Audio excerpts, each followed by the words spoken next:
Hey there, welcome back to the Path to Zion podcast, where we are rediscovering the ancient way. Thank you for taking a few minutes to come visit us today. Here, as we ask this question, where in the world are the watchmen? And I'm going to humbly submit that a call is coming. It's very intriguing right now, a tiny bit of intro about where I am, if anyone cares. We did the Cows or Chaos audio episode, of course, a few days ago, and I'm still in that vein of thought. Tomorrow, here in our home on the calendar that we are presently keeping, it is Yom Teruah. It is trumpets, a feast day set apart for Yahweh to remember what was, what is, and what will be. It's not coincidental, I don't believe, that this is a season for those of us who are aware of listening for a sound, a blast, a call, a shout, listening for an alarm to go off, if you will. And this, of course, has the idea, the principle of a watchman interwoven all throughout it. So I want to do this video here today. I'm assuming right now this will be an intro of sorts into a multi-part series that I'm not even done writing, so I don't know when it's going to be done, in regards to this theme of sending out a call, an alarm, to anyone who has ears to hear. And so this is, in a sense, setting the table of this principle, trying to plant a seed of thought for whoever would listen. Is that going to be you today? About where in the world are the watchmen in this hour? Because I am thoroughly convinced that a call is coming, friend. All right? Have you ever had something that required you, a task that you had to tend to, a job? Some people get up early every day, but have you had something that you had to get up extra early in the morning for? A 4 a.m. alarm, if you've had one, most of us have, is generally not something very enjoyable for most people to hear. But it's going off for a reason. Its purpose is, of course, quite simple, to stir you awake and to allow you to get moving, to start your day, to tend to whatever task needs done that specific morning and day. One time, many years ago, it's been 25 years ago, I would assume now, at least 20, my wife and I, we were in a large shopping mall back when we lived down in Atlanta, and it would be considered old-fashioned now, I guess, going to a mall. I don't know. A tornado was in the area. We knew it was going to be storming, but we didn't know how bad, of course, and we're in the mall, and a tornado was apparently close by, close enough that all the interior alarms of this shopping mall were going off. And we were told over an intercom system to go to a certain area of the mall to be safe. Now, this alarm in this shopping mall was an awful, ear-splitting sound that seemed to just go on forever. It was complete with these flashing bright lights. White lights, at the doorways and hallways were going off as well. It surely got our full attention, and you'd have to have been deaf and blind to not notice this alarm that was going off. Now, that being said, there could easily be people there who just didn't pay any mind to it and just, whatever, we're fine, it's not a big deal. It is up to one's personal discretion whether or not you respond to an alarm and a warning of sorts. It's all up to us individually. We don't have to respond to it, but this one in particular would have been pretty hard to ignore. You at least knew that it was going off, right? Now, have you ever had a smoke alarm go off in your kitchen? Maybe when you're burning your dinner. Of course, we have here. Most of us have experienced that at some point in our life. And although false alarms are surely annoying, when they do their job rightly, the alarms in our homes, they startle us to become aware and alert. When functioning properly, they can give us notice that will eventually lead to, hopefully, their purpose is to save our lives, friend. But when those alarms go off, many times, if not every time, we're startled, we're offended, we are stirred and awakened out of our slumber. And it's right here I want to park for the next little bit as we begin to discuss the necessity of a watchman's call an alarm being sounded in this hour that, friend, you may not agree with. It may get into every crack and crevice of offense in your heart and in your imagination. But all I'm going to try to plead for you to do is to listen and say, is it possible? Is it possible that what this guy is saying might be true in any way at all, okay? And we're going to finish up this episode specifically with some text in Ezekiel, a watchman, a prophet watchman, who spoke some words that, friend, thus saith Yahweh. Yahweh spoke through the prophet. He saw many things, this man Ezekiel, that might really surprise you when you just sit down and only read what the text says and then apply that to this age, this hour, I would even say, of where we live as we talk about asking a question, where are the watchmen? I feel like a call is coming. Now, these simple natural examples that I just gave with smoke alarms and flashing lights going off at a shopping mall, or our alarm clocks that stir us and what? They rouse us from our sleep in the morning. I believe these can help us more easily understand metaphorically what needs to take place in our lives spiritually, okay? Alarms are unto a purpose. We know that the shofar blasts biblically, they were a call to go out to battle. They were a call to come in for a gathering, a holy convocation, a set apart time, a Sabbath. They would be declaring the new moon. There were multiple reasons for shofar blasts. We're about, like I referenced already, we are about to do the Day of Trumpets, Yom Teruah, which is a shout, a declaration, which is what? It's announcing something that no man knows the day nor the hour has arrived, okay? These calls, these alarms, they have multiple purposes. But primarily, no matter what they're doing, their primary purpose, their undergirding reason for being sounded is to harness one's attention, okay? Aggressively if necessary, which is a good fit for the alarms in the natural, because again, I want to continue to remind you that alarms by very nature are designed to be intrusive and to get up into your normal life circumstances to harness your attention, okay? They're meant to be offensively disturbing of whatever we are in the midst of doing. Please listen to what I'm saying. I have a lot of emotion behind this. I just want to deliver it in a casual way for you to do what you want to with it. But friends, alarms by nature, by design, are to offensively disturb whatever we're doing, whatever we're watching, whatever we're tending to, unto a purpose, okay? It is to override other goings on in order to make sure that we hear what the call is saying, all right? By design, they are intended to interrupt us for our own well-being, all right? Sadly, many spiritual alarm blasts are responded to like a lazy man with an alarm clock in the morning, hitting snooze, or perhaps being put off as a false alarm that don't really require our attention. We know better, whatever. I would like to help change this for whoever is willing to admit that maybe it's possible that we discuss this matter.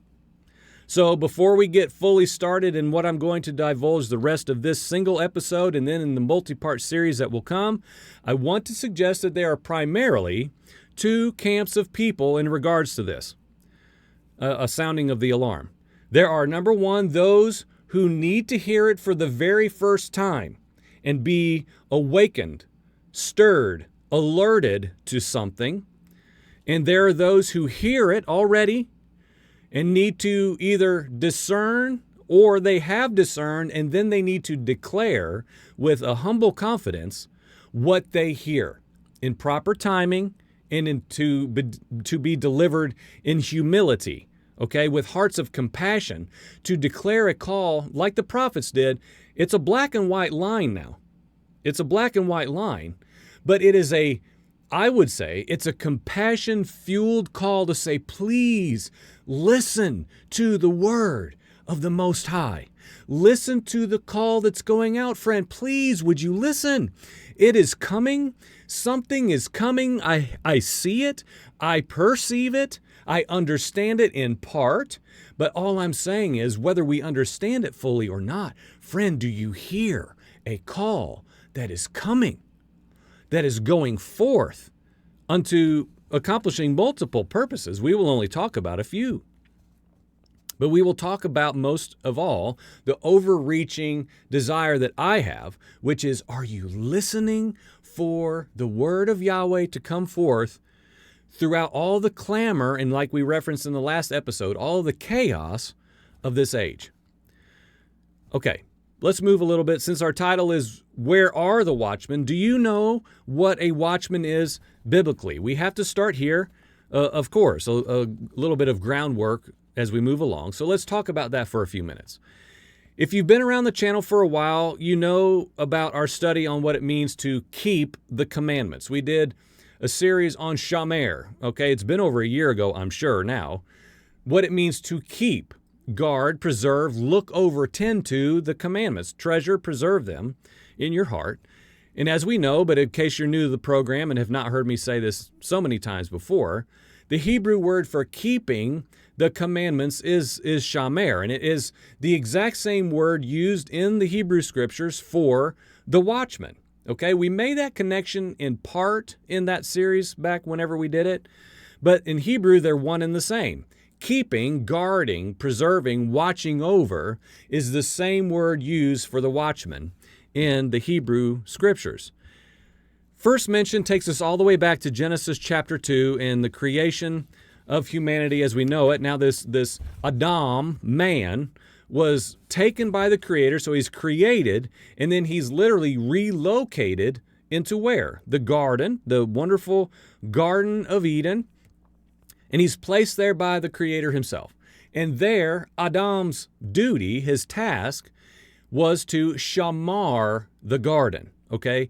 To keep it, to tend to it, to watch over it, to use the connection here to make sure we're tracking with the watchman mentality and principle.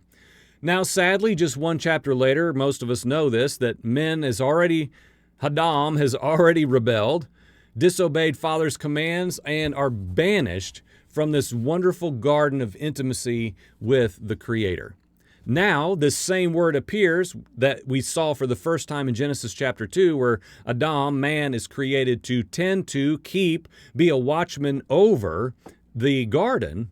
Now, this word appears again just one chapter later, but things have changed, and this word is now used against man, where cherubim with flaming swords are placed, of course, at the gate to keep men out, and they are given a task themselves, these cherubim. They're set in place to, quote, keep the way of the tree of life. They are set as watchmen over the gates to keep mankind out, okay? Just we're laying a groundwork of a proper understanding of shamar in this context of being a watchman, keeping watch over something, okay? They keep watch over it, the cherubim. This helps us, I believe, rightly understand what we're talking about. Now, here's some things we're going to move into, some practicalities of either being a watchman or giving heed to a watchman. Give our attention to the Torah and the prophets and what has been foretold, what we've been given the wonderful revelation through men written down for our good to study and to learn and to know. And I believe these transfer over to practicalities for us. So I made a literal list of 5 things that I believe are the most important in this hour to do now to improve our posture to hear the alarm. Okay, these are not deep. These aren't doctrinal necessarily. We could take the time to do that, but for the sake of time, I just narrowed it down to 5 simple bullet points. Some things that we can do now to improve hearing the alarm that I believe is, I would say, already started, but for sure it is coming. Number 1 is know the sound, okay? Know the sound of the alarm. You have to know the author, creator of the alarm. Maybe that should have been number 1, but we have to know what we're listening for. And I guess we could make like 1A, you also have to know what you're not listening for. What is not enough, biblically substantial, to be misunderstood. You have to know the word. You have to have some discernment at play according to the Spirit, and the Spirit confirms what the word has already taught us, what the Torah and the prophets have declared from thousands of years ago.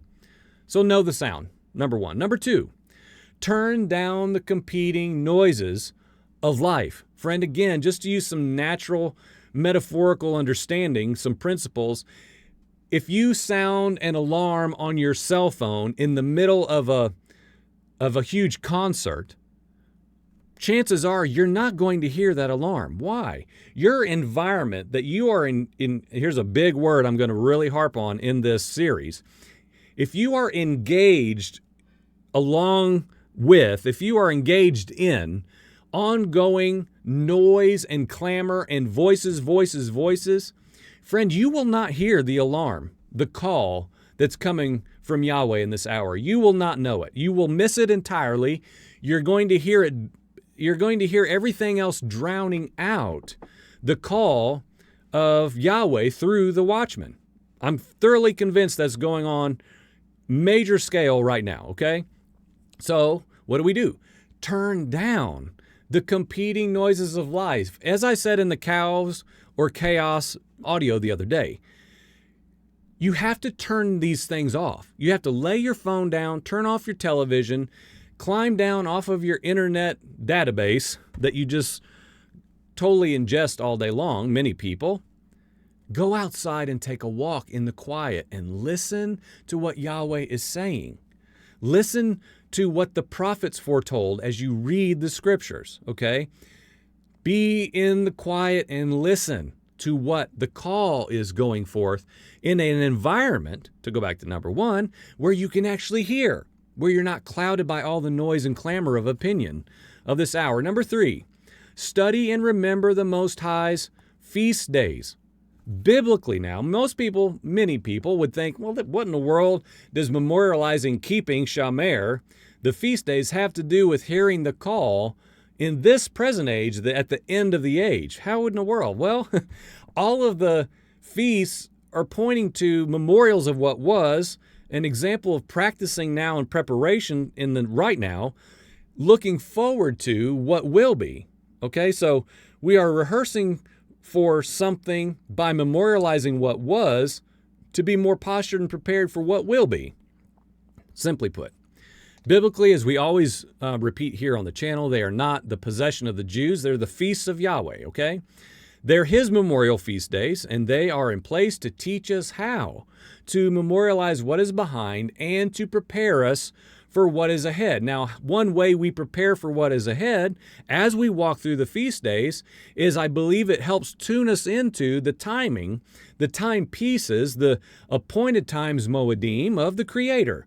If we are on his calendar, without getting into a calendar discussion, if we are in a general sense, our hearts are striving to be on the same page via Father's appointed times, his feast days, we will, of course, be miles down the road of preparation, of being ones who are what? Able to hear the call that is coming, because we're on the timeline of Yahweh. We're living, literally, we're living day to day within the confines of his timepiece, his calendar, which I believe is why the moon matters, why we look to the months and the seasons and all the timing of the Creator set in place the best we can understand now, so that we are postured to hear a call on the Father's timetable, okay? Not in our own mess of opinion here in a Gregorian calendar and the feasts and the holidays of men, which muddy up, again, this is kind of like being in the noisy crowd. We're so busy and occupied over here doing natural, carnal, national things many times, religious things, Christmas and Easter, we miss the wonder within Father's calendar, within his feast days, and therefore it deems us, I would say, unprepared for what he's doing according to his timeline. This is why proper translations of Paul's writings to the Colossians say that Yahweh's feasts are a shadow of things to come. Yes and amen, Messiah is the substance. Yes, nobody's arguing that point here. but the feasts continue to be a shadow that points forward to things to come. Number 4 of some things we can do now to improve: hearing the alarm. Stay alert, stay awake. Okay? Don't just be like here and there kind of shaken from your slumber. Friend, be diligent to be alert to what, and one point we're going to really highlight will be an entire point and piece within the greater series, is going to be how in the world to take our thoughts captive. Take all thoughts captive, friend, okay? Let the Father, let the Son sort them out. Let the Spirit help us discern what is to be retained and what isn't. We're going to really harp on that one so we won't get ahead of ourselves. But friends, stay alert and awake. And number 5, which is the absolute biggest heavy hitter of this very second right here as we approach the end of September 2025, be aware of counterfeit sounds that are intending to distract and mislead you. This is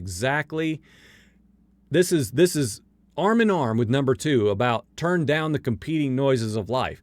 There are counterfeit alarms and sounds telling you this is what's happening. This is, let's just be specific, this is revival. This is revival. Look at the TV screen. Look at all these people. Look at this huge new movement. Be aware, friends, of counterfeit sounds that are intended to do one thing: distract and mislead you from the authentic call, blast, warning that is coming through the watchman from Yahweh himself. Okay? And let's just be reminded right now, Yahweh does nothing without first declaring it to his prophets. Now, I'm not talking about Bill on channel 14, okay, and what he says, thus saith the Lord. I'm not talking about that now. We have been given the wonderful gift of the prophets written down for us to rightly study according to proper translations to know what is coming. We have been told, okay? We have already been warned of many, many, many things. Now we're just getting down to the end of the age where we're curious about looking into specifics. All right, moving on as we get through this part today. So let's look to the Word for a few minutes. I gave you a little teaser a few minutes ago about looking into Ezekiel and some things that are within there. We're going to get to that for a few minutes here. I want to highlight something within this text that might just blow your mind. It's like something we can really put up on a pedestal and put a light on and be like, whoa, I don't know if I understand that fully. But let's think on these things. So let's go very first at Ezekiel chapter 3, just verse 17 for today. Son of man, I have appointed you as a watchman for the house of Israel. Whenever you hear a word from my mouth, this is the Most High speaking, warn them from me. So here we have Ezekiel, which is probably, in my opinion, the best biblical example we have of a prophet, watchman, function. He talks about being a watchman repeatedly throughout this mysterious book of Ezekiel in his writings. And so here's kind of the origin of when he's set in place, if you will, by the Creator. I've appointed you as a watchman. And so when you hear me speak, when you hear my voice, warn my people, okay? Warn them from me. Now, many things that the prophet Ezekiel saw were wild. We could admit that. They're like, whoa, very visual, very imaginative, okay, in these visions that he had. They made no sense in the natural many times, and surely few would have been able to rightly understand them, especially outside of the prophetic implications of the house of Israel. I have learned only in the last 6 or 7 years, when we remove the proper understanding of the gospel and the ingathering of Yahweh's scattered people and who the house of Israel is now and his spiritual family versus, like all these things, until we have this proper groundwork and foundation to place all these things upon, we're a bit lost reading books like Ezekiel. Otherwise, it's just kind of fantasy-esque. But there's many things that like in the book of Ezekiel, these prophecies had dual meanings. And they clearly have an end-time message interwoven throughout any of them in regards to who? The descendants of the house of Israel who would live thousands of years after Ezekiel's day, in the latter days. Okay? Is that us? Well, we probably need to know who we are, right? We're always talking about identity here on the program for years and years and years, and that's why. We have to understand who we are.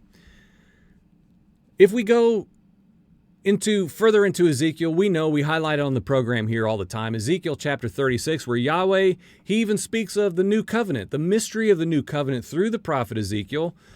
Chapter 36, 26, and 27, of course, if you don't know, that's why I always repeat these, because these are major foundation scriptures. Moreover, now this is the Most High speaking. I will give you a new heart, and I'll put a new spirit within you. I will remove the stony heart from your flesh, and I will give you a heart of flesh that can feel and respond to the Creator. I will put my ruach, my spirit, I will put into you, within you. And after I do this, then, if we keep reading the text, I will cause you to walk in my laws so that you will do something interesting in light of today's discussion, so that you will keep, shamar, my rulings, and you will do them. Why am I reading that today? You are to be a watchman in the new covenant. You are to be a watchman of Yahweh's rulings. You are to walk in his laws. You are to do them when you experience the new covenant promise that came all the way back through the prophet Ezekiel from Yahweh himself in his kindness so many years before. Of what? The heart exchange, friend. Stony out, flesh in, the spirit within, upon, to what? To obey, friend. To be pleasing in the eyes of the Creator. And it's from these incredible writings that we know today what biblical evidence is for someone who's a member of the new covenant. We don't have to wonder, are you saved? If he says yes, he is, and if he says no, he's not, and he needs saved, it's really not that complicated. As I always say, there's only two people, in covenant, not in covenant. That's all of humanity summarized biblically. You're either in covenant with the Creator or you are not in covenant with the Creator. It's that simple, in my opinion. So we have evidence here from the prophet Ezekiel, who is a watchman, and he's telling anyone who would listen through the word of Yahweh coming to him and through his mouth, at least through his pen, eventually, that the ones who have experienced the new covenant promise, one of the things they will do will be a watchman over Yahweh's rulings. You will keep them, guard them, treasure them, add them to your life is so valuable you must guard them and keep them at all costs. Now, this biblically marks those who are walking in the new covenant reality.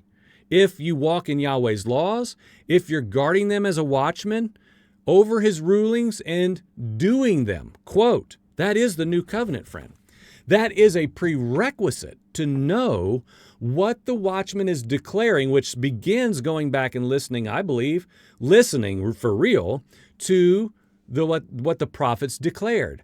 Like the new covenant. This fits the template perfect. And then we are then called, after we heed the alarm and word of the watchman, okay, to then become watchmen ourselves over Father's wonderful rulings, laws, and ways, and quote, quote, quote, do them, right? That is the new covenant. Now, in chapter 33, very sobering words are spoken. We'll start right off in verse 1. The word of Yahweh came to me, saying, Son of man, speak to the children of your people and say to them, pay attention, okay? This is the heavy hitter that I said was going to, some people are going to be like, oh my goodness, I've never thought of that before. When this is Yahweh speaking now, this is the Most High speaking through the prophet to his people, okay? When I bring the sword upon a land, pause, okay? I almost thought about making a full episode just of this. Yahweh says, when I bring the sword upon a land. Plug that into the context of this religious culture movement that is being birthed right now in this nation. Plug that in now. When I bring the sword upon a land, suppose the people of the land take a man from among them and they set him as their watchman. If, when he sees the sword coming upon the land that Yahweh's bringing now, okay? The watchman blows the shofar, and he warns the people. Then whoever hears the sound of the shofar but ignores the warning, if the sword comes and takes that man away, his blood will be on his own head. So Yahweh is bringing a sword upon a land. A watchman is put in place. A watchman sends out a call. He declares a call. He declares an alarm, a warning, a shout. If that person who hears that call but ignores it, and the sword comes and takes him away, it is his own responsibility. It is on the own head of the man who was ignorant to the call and denied responding to the call of the watchman. Verse 5. He heard the sound of the shofar and ignored the warning. His blood will be on himself. However, if he had taken warning, he would have saved his soul. But if the watchman sees the sword come and he doesn't blow the shofar, the people are not warned. Then the sword does come and takes a person from among them. He is taken away in his iniquity, but his blood, the man in sin, in rebellion, I will require at the watchman's hand. Okay? So why am I mentioning this? This text we could literally park for a long time, okay? I want to insert again to make sure you're getting this. In this case now, because again, the shofar blast is for many things: a call to battle, a call to gather, a call to go out, a call for enemies to arrive, the announcement of enemies, a shout and a call for walls to fall down in victory, because Yahweh said so.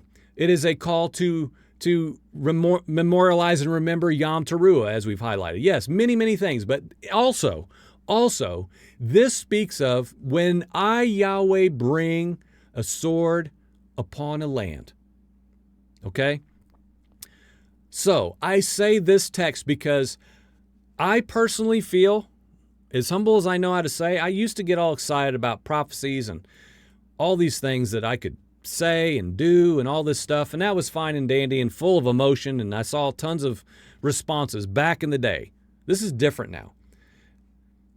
I feel a responsibility, friend, through this minuscule molecular channel to say, if there's anybody out there who is willing to say maybe this nobody guy in this tiny studio in the middle of nowhere might say an ounce of truth, that is a watchman saying a call is coming.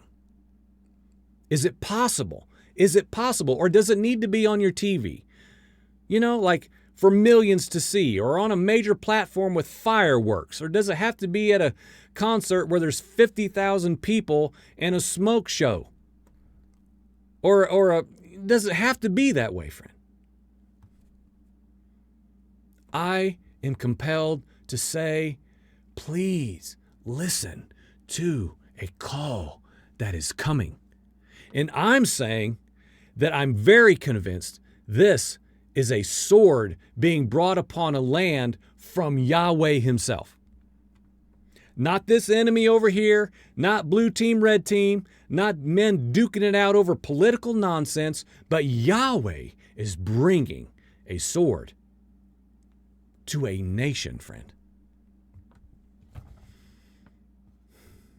And it seems, what concerns me and why I would take the time to do this, it seems that very few people are noticing what's going on right now in regards to what's happening in this hour, okay? And this chaos, and people are calling Christian, but it's this religious political soup that everyone is eating as quick as they can with great delight and excitement.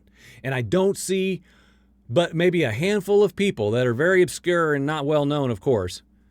They're saying, can we just stop and think about this and discern what we're seeing?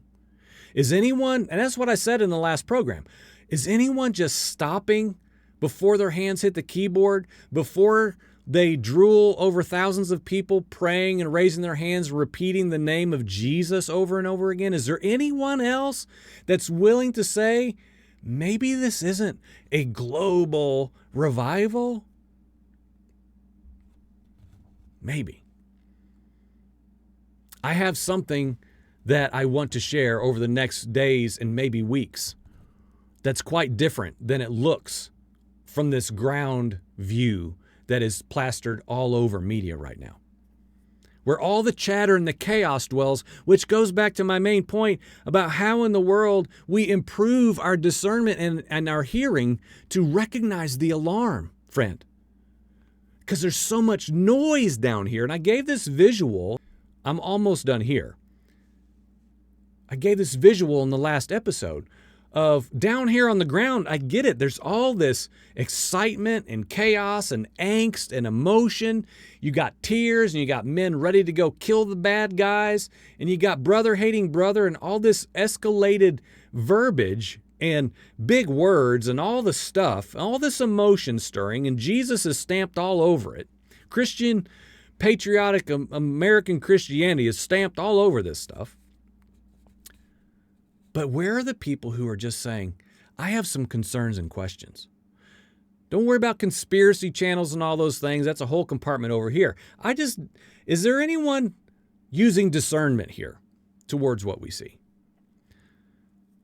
I have this, for whatever reason, because I'm not down here in the floor level of the chaos, and I'm looking down, I would like to say, in some part, I'm not up in the upper echelons. I'm not Ezekiel, okay? I'm not.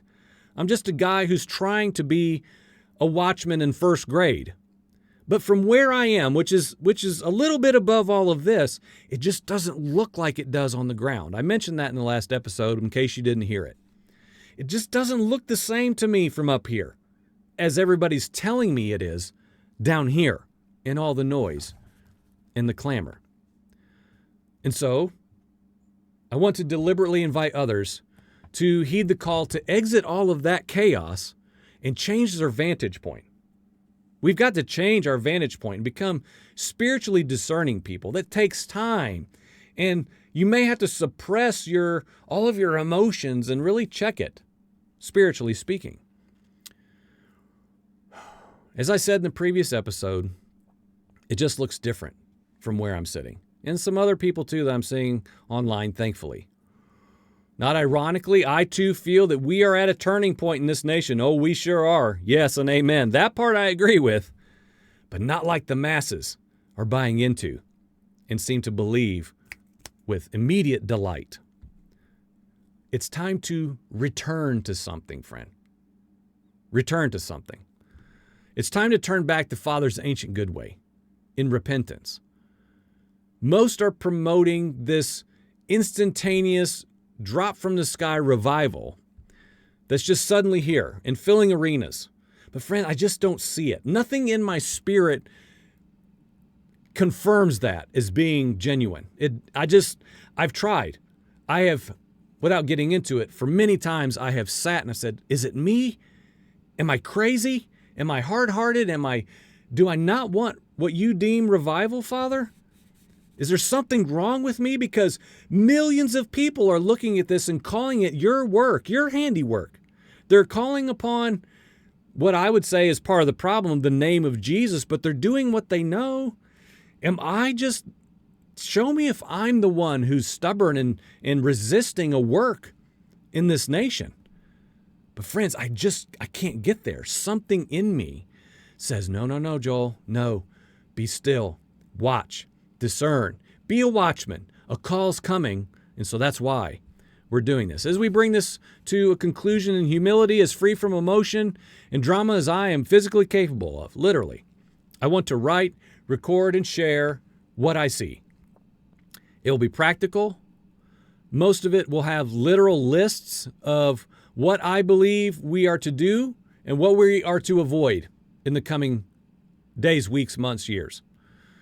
All of it will point again and again and again and again to several key issues that are somewhat highlighted in the 5 points that we did a few moments ago about coming out of the chaos and being literally separate and not tuning into all the endless voices and noise of this religious, political, natural, carnal excitement and noise, okay? I'm convinced that there is a warning to be sent out.